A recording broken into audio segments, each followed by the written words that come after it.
A'udzubillahi minasyaitonirrajim. Bismillahirrahmanirrahim. Assalamualaikum warahmatullahi taala wabarakatuh.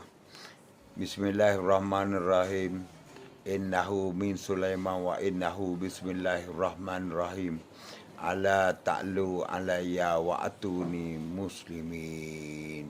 Bismillahirrahmanirrahim.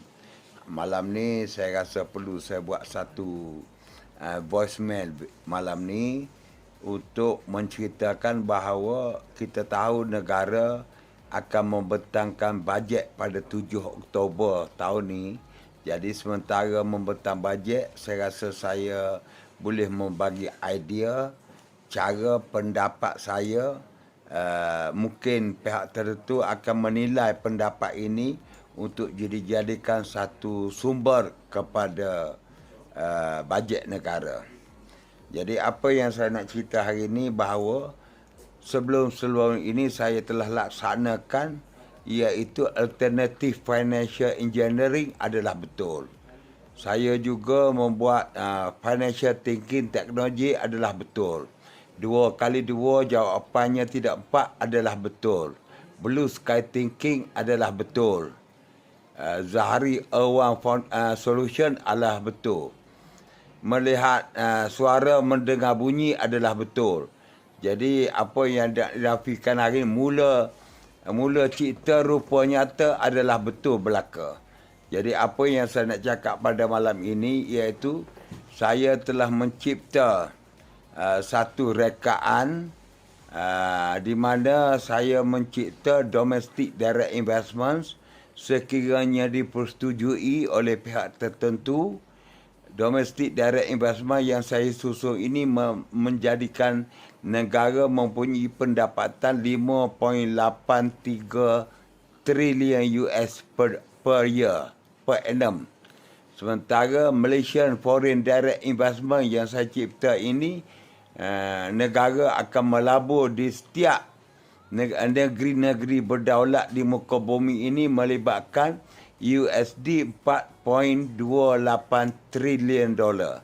Jadi apa yang saya rangkum ini, setiap negeri-negeri ataupun kawasan berdaulat di muka bumi ini untuk luar negara sebanyak 3,214 negeri-negeri berdaulat, kami ciptakan platform ataupun syarikat untuk melaksanakan credit enhancement melibatkan 3,214 company sebagai platform. Di mana setiap company ini kami letakkan sebanyak 100 juta US untuk trade program dengan perolehan setiap tahun 3.2 bilion. Jadi 3.2 bilion US ini kami tolak 10% iaitu 320 juta sebagai OPEC ataupun sebagai CAPEX. Sementara 90% lagi melibatkan 2.88 bilion kami bagi 2, iaitu separuh untuk negeri ataupun kawasan berkenaan, negeri berdaulat. Sementara separuh lagi untuk berada di Malaysia sebagai domestic direct investment. Jadi kenapa saya sebut tadi DDI, Domestic Direct Investment Malaysia 5.83 trilion, kerana untuk di Malaysia ada tambahan 851 platform untuk 851 syarikat melibatkan 851 kawasan berdaulat, iaitu 16 kawasan negeri, 222 kawasan dewan rakyat dan 613 dewan negeri. Jadi kami campur 851 kawasan berdaulat ini akan dijadikan platform ataupun syarikat untuk tujuan credit enhancement. Kerana setiap syarikat kami letak sebanyak USD 100 juta untuk menyertai trade program dengan Federal Reserve yang dipanggil Evergreen Trade Program. Jadi di luar negara ini hanya melibatkan 3,214 negeri-negeri di bawah 209 negara-negara melibatkan 6 benua di muka bumi. Jadi kami akan jadikan platform syarikat untuk credit enhancement yang bernilai sama dengan pendapatan yang sama dengan pembahagian sama. Jadi insya-Allah dengan Allah SWT bagi idea kepada saya bahkan saya jadikan buku syarikat-syarikat yang meliputi seluruh muka bumi yang kami panggil negeri-negeri berdaulat dan kawasan berdaulat sudah tercetak. Dan saya cetak ini hanya terhad. Jadi program perancangan saya khususnya dalam Blue Sky Thinking Initiative berasaskan konsep GDB, Global Economization Development Exchange Business Enhance. Jadi dalam program ini kami campurkan sebab tu kami buat Zahari A1 Solution bagi menyelesaikan masalah ekonomi negara, kerana kita nampak ke depan dan ke depan kita nampaknya ekonomi kita ni ada kepincangan. Walaupun saya rasa dijangka pada tahun ini bajet negara lebih pada 322 bilion ringgit. Jadi kalau berbandingkan ukuran lepas-lepas iaitu antara 322 ke bawah, dan kemungkinan tahun ini Perdana Menteri sendiri akan menaikkan kebijaksanaannya mungkin pergi ke 335 bilion. Jadi persoalan saya di sini hari ini, di manakah kerajaan mendapatkan peruntukan sebegini rupa perbelanjaan yang melibatkan 333 atau 35 bilion. Jadi apa yang kita tengok setiap tahun membentangkan perbelanjaan, sedangkan pendapatan yang diterima kerajaan selalu tidak membentangkan. Sama ada daripada cukai jalan, cukai tanah dan income tax. Kerajaan tidak menekankan soal di mana pendapatan, punca pendapatan. Cuma kerajaan menekankan perbelanjaan. Saya rasa kalau cerita soal nak tulis belanja, tidak tunggu kerajaan yang orang pergi ke atas. Saya rasa orang kampung saya nama Silver Chair pun boleh buat benda-benda macam ni. Jadi Cikgu Mi pada kiat pun boleh buat benda ni. Jadi saya minta kalaulah setiap pembentangan kerajaan, kita kena cerita income-nya daripada mana. Adakah mengambil duit-duit rakyat yang dibekukan di bank negara ataupun menggunakan OPR yang duduk bahas tengah hari ini untuk kegunaan perbelanjaan negara. Kita kena tentukan dengan rakyat. Barulah kita nampak kerajaan jelas, telus dan jujur. Jadi kita nak menghadapi pilihan raya. Jadi saya menyerulah pihak dominan, parti dominan negara. Kita kena jujur dalam perkara ini. Biarlah rakyat kita, sekurang-kurangnya orang kampung pun dapat tahu. Tak payahlah orang pergi ke atas saja yang tahu. Pasal benda-benda game begini, saya tengok zaman kuli lagi bermula. Tetapi setengah golongan marahin lahir, marahin yang lain yang duduk di pelusuk negeri-negeri di ulu-ulu tidak tahu apa yang dicakap, terus diterima. Pasal mereka tidak tahu nak mengupas dan tidak tahu nak mengadu kat mana. Jadi saya rasa apa yang saya buat ini, saya dah bincang dengan beberapa orang kawan saya dalam sudut pembangunan, khususnya dalam development exchange ke arah business enhance. Saya rasa insya-Allah sekiranya dipertimbangkan, bukan saya nak pergi ke depan. Cuma saya nak bercakap ni seolah-olah saya mewakili kaum marahin yang perlu tahu. Perbelanjaan kita tahu, semua boleh susung. Belanja itu, belanja ini, pembangunan itu, pembangunan ini. Tapi punca pembangunan, wang pembangunan untuk negara.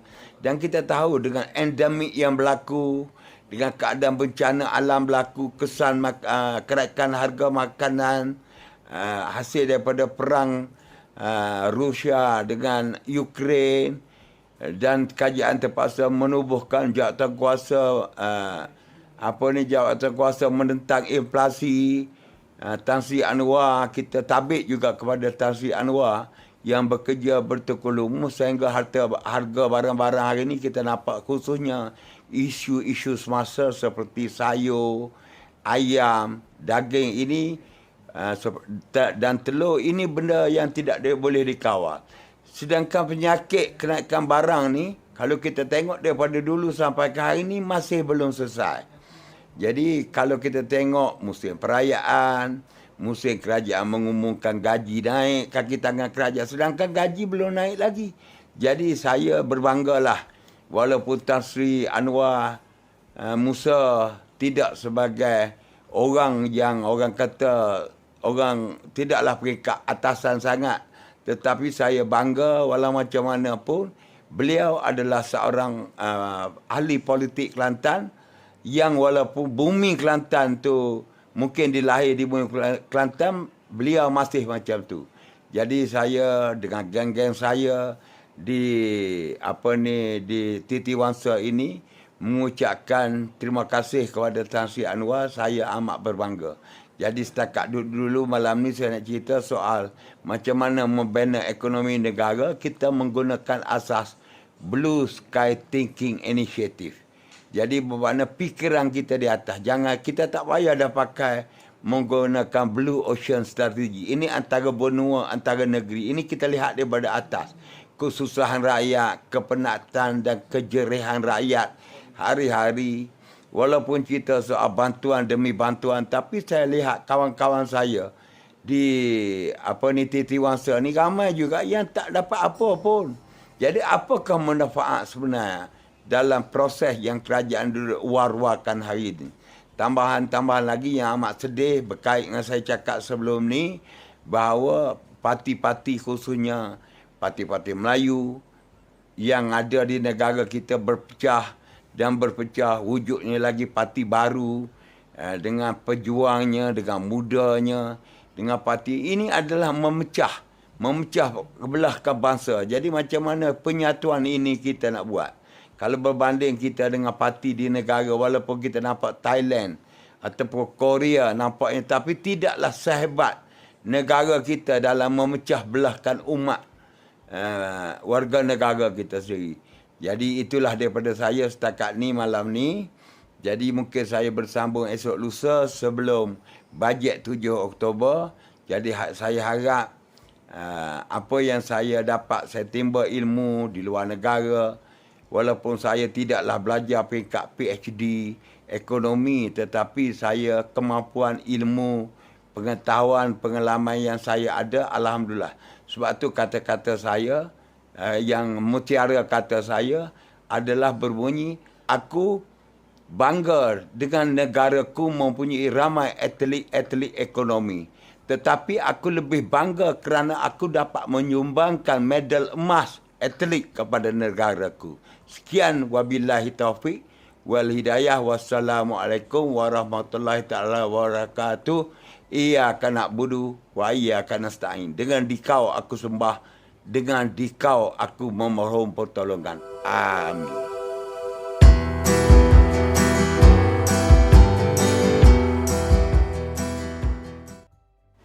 Bismillahirrahmanirrahim. Assalamualaikum warahmatullahi taala wabarakatuh. Rabbi shrah li sadri wa yassir li amri wa hlul 'uqdatam min lisani yafqahu qawli. Allahumma salli ala sayyidina Muhammad wa ala ali sayyidina Muhammad.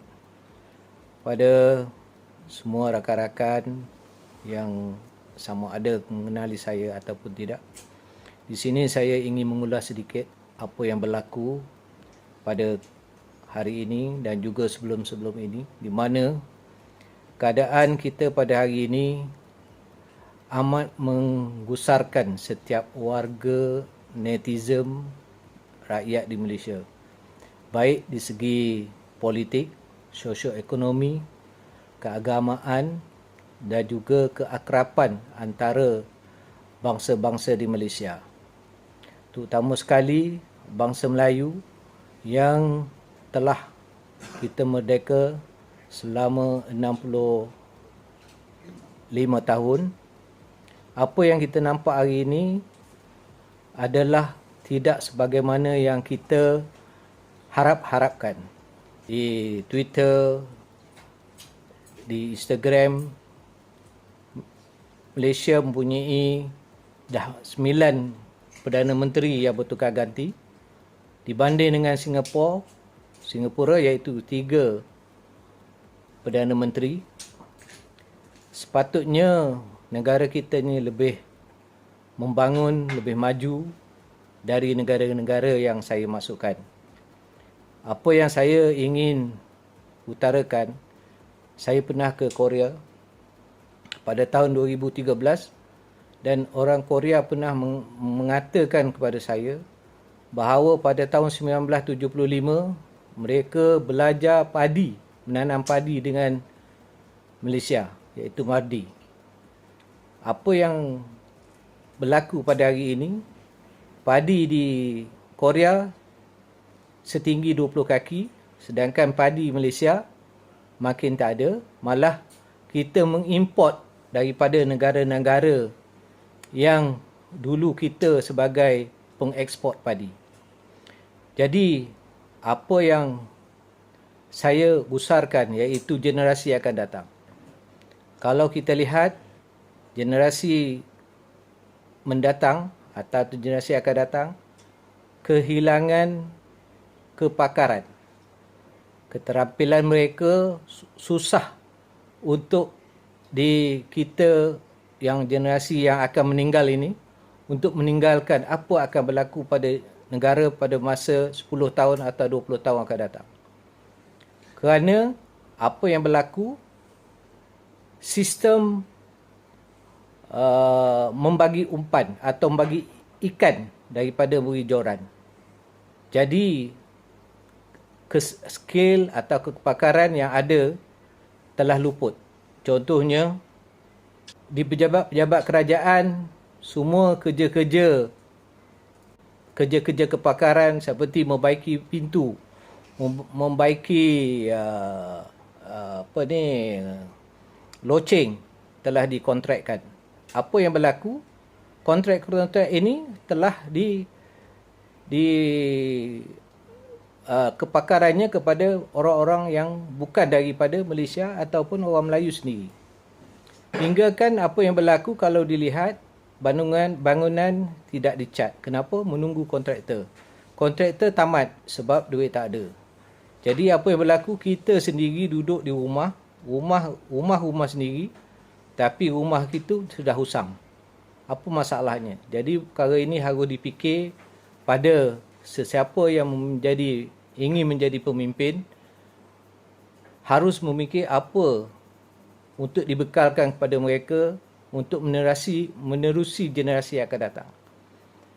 Jadi apa yang saya bersama dengan Datuk Zahari Wang cuba memikirkan untuk memanfaatkan bagaimana keadaannya untuk memberi supaya generasi akan datang mencelik, ataupun generasi yang sekarang ini mencelik apa yang sepatutnya dibuat untuk generasi akan datang. Benar katanya bahawa bajet setiap tahun dikeluarkan dengan jumlah, tetapi bagaimana mendapatnya duit ataupun mendapatnya bajet itu tanpa diusul. Dari mana datangnya? Sama ada melalui KWSP ke, duit tabung ke, koperasi ke, duit zakat ke. Apa yang kita tahu, perkara ini akan membebankan balik pada rakyat. Yang terbaru, saya dipahamkan kerajaan ingin berbelanja untuk membeli peralatan perang yang berharga berbilion. Yang persoalannya, sedangkan hutan negara sudah mencecah hampir trilion. Bagaimana pembayaran dibuat? Jadi di sini akan berlaku muafakatan antara negara-negara yang akan memberi manfaat kepada mereka. Contohnya China. Kalau projek harga 7 bilion dolar kepada China, China tak akan membuat sesuatu yang tidak ada manfaat baginya. Kemungkinan mereka akan mendapatkan lagi apa-apa industri yang berada di Malaysia ini melebihi 70 bilion. Jadi, tuan-tuan dan puan-puan yang rakan-rakan sekalian, harus kita sedar. Jangan kita menang sorak kampung tergadai. Kita hanya berbincang di kedai-kedai kopi, di masjid-masjid, di warung-warung yang menghentam sana, menghentam sini, sedangkan kita diperbodoh-bodohkan oleh orang-orang tertentu yang ingin menjadi pemimpin. Jadi apa yang saya nasihatkan di sini ialah gunakanlah akal. Sebagaimana Datuk Zahari berkata, melihat suara, mendengar warna. Jadi fikir-fikirkanlah apa yang dimaksudkannya, kemudian kita akan melihat apakah benar, renung-renungkanlah apa yang nenek moyang kita dahulu tinggalkan, adakah kita ini mensia-siakan harapan mereka. Itu saja dari saya. Wabillahi taufiq, wassalamualaikum warahmatullahi wabarakatuh.